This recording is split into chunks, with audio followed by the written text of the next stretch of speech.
You're listening to the E-Commerce Minute, your daily dose of e-commerce and tech news, presented by Sumo Heavy. Here's your host, Bart Mroz. This is the E-Commerce Minute for Friday, September 15th, 2017. The death of Amazon one-click patent. You heard that right, people. The infamous Amazon one-click patent expires this Tuesday. So very soon, you'll be able to accidentally order stuff from all kinds of websites. Amazon landed the one-click patent 20 years ago when it was only selling books, but this one simple UI implementation has enabled a level of convenience for online shoppers that's been hard to replicate by other online sellers. It's also precluded competitors from offering a similar feature or face lawsuits.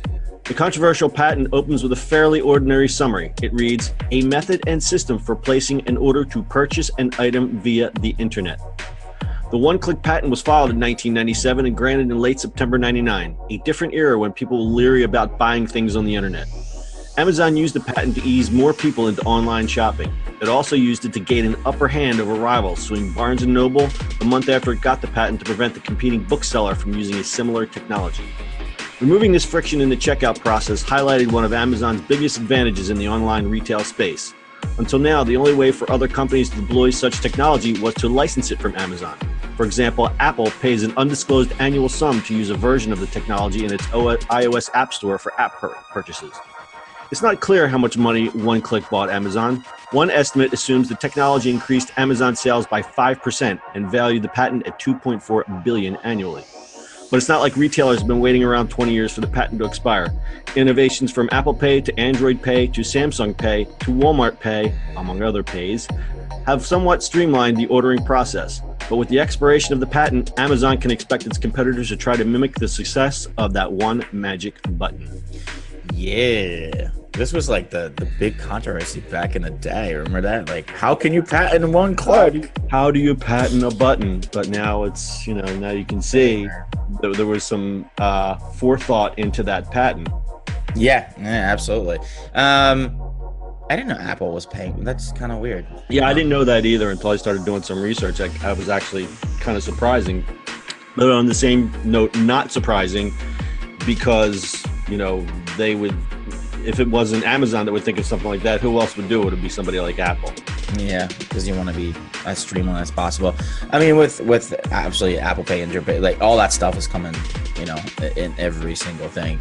So you're one click or you're one button, you don't have to do much to it. I like it. It's going to be interesting. All these, I mean, you could see Shopify was trying to play with sort of workarounds, but it wasn't the greatest thing just yet. I think that Amazon got their money out of that, whatever they paid for the patent, and I think they made the most of it.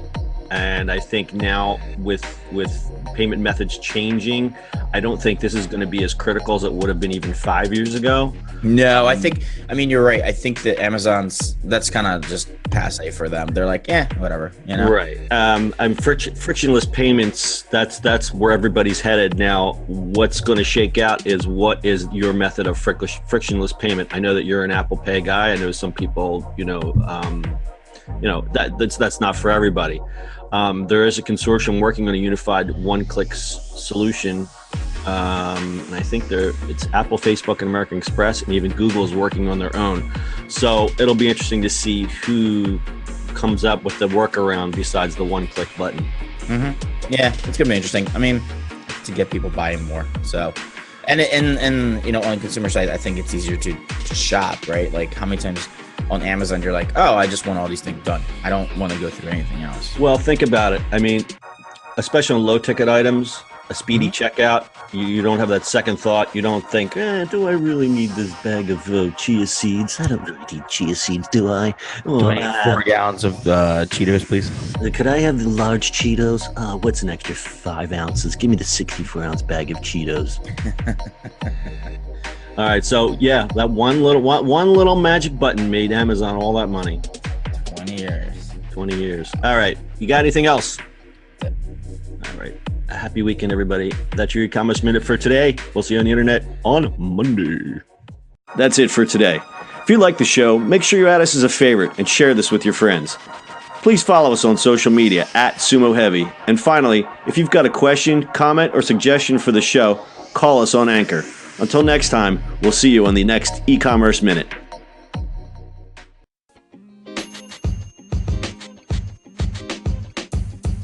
The podcast you just heard was recorded with Anchor. If you want to make your own, download the Android or iOS app completely free from anchor.fm/podcast. That's anchor.fm/podcast.